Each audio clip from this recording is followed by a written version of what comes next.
But who is he who stands apart, one crowned with olive boughs and bearing offerings? I recognize his hair and his white beard, and called from humble curies, a poor land, to mighty rulership. He will become first king of Rome to found the city's laws.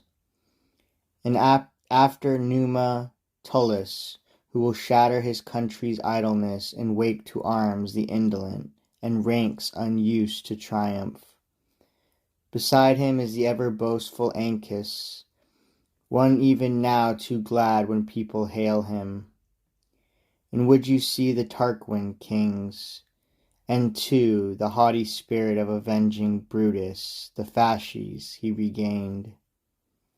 He will be first to win the power of a consul, to use the cruel axes. Though a father, for the sake of splendid freedom, he will yet condemn his very sons who stirred new wars. Unhappy man! However later ages may tell his acts, his love of country will prevail, as will his passion for renown.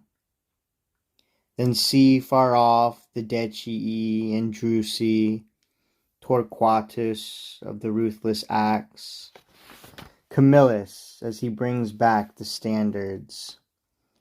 But those spirits you see there, gleaming in their equal armor, and now, while night restrains them, still at peace, if they but reach the light of life, how great a war they will incite against each other, what armies and what slaughter.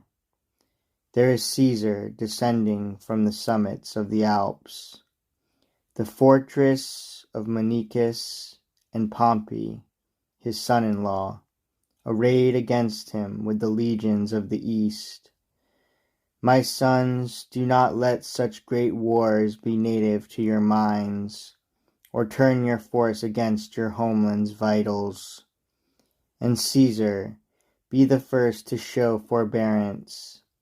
May you, who come from heaven's seed, born of my blood, cast down the weapon from your hand. And there is Mummius, who, famous for his slaying of Achaeans, conqueror of Corinth, will yet drive his chariot triumphantly to the high capital. There stands Aemilius Paulus, the destroyer of Agamemnon's own Mycenae, and of Argos, and the sons of Aeacus, the seed of powerful in arms Achilles. He will yet avenge the Trojan elders and Minerva's outraged altars. Who could leave to silence you, great Cato, or you, Cossus? Who can ignore the Gracchii or the Scipios, twin thunderbolts of war, the lash of Libya? Fabricius, so strong and with so little, or you, Serranus, as you sow your furrow? And Fabii, where does your prodding lead me, now weary, with your many deeds and numbers? You are that Maximus, the only man who, by delaying, gave us back our fortunes. For other people's will, I do not doubt, still cast their bronze to breathe with softer features, or draw out the marble living lines, plead causes better, trace the ways of heaven with wands, and tell the rising constellations. But yours will be the rulership of nations. Remember, Roman, these will be your arts, to teach the ways of peace to those you conquer, to spare defeated peoples, tame the proud.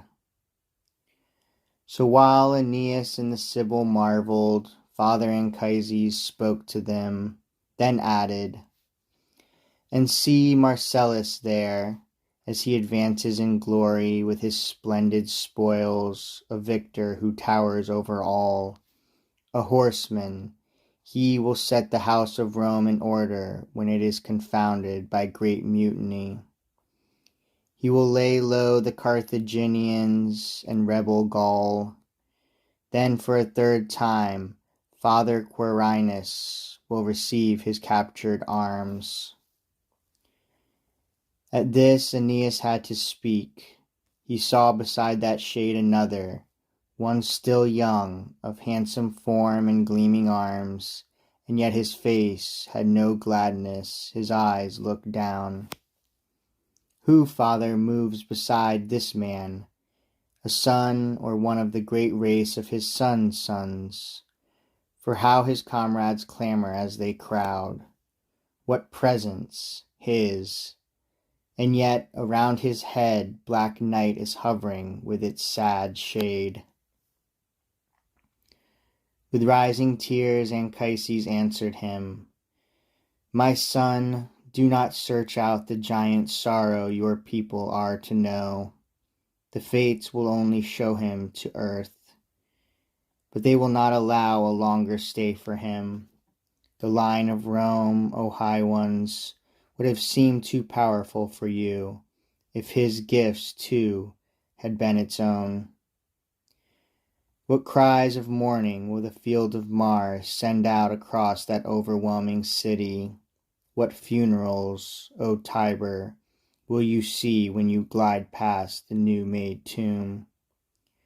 No youth born of the seed of Ilium will so excite his Latin ancestors to hope. The land of Romulus will never boast with so much pride of any of its sons. I weep for righteousness, for ancient trust, for his unconquerable hand. No one could hope to war with him and go untouched, whether he faced the enemy on foot or dug his foaming horse's flank with spurs. O boy, whom we lament, if only you could break the bonds of fate and be Marcellus. With full hands give me lilies. Let me scatter these purple flowers. With these gifts, at least, be generous to my descendant's spirit. Complete this service, although it be useless. And so they wander over all that region, across the wide and misted plains, surveying everything. And when Father Anchises has shown his son each scene, and fired his soul with love of coming glory, then he tells Aeneas of the wars he must still wage, of the Laurentians, of Latinus' city, and how he is to flee or face each trial. There are two gates of sleep. The one is said to be of horn. Through it an easy exit is given to true shades. The other is made of polished ivory, perfect, glittering. But through that way the spirits send false dreams into the world above. And here Anchises, when he is done with words, accompanies the Sibyl and his son together, and he sends them through the gate of ivory. Aeneas hurries to his ships, rejoins his comrades, then he coasts along the shore straight to Caida's harbor. From the prow the anchor is cast, the stern stand on the beach.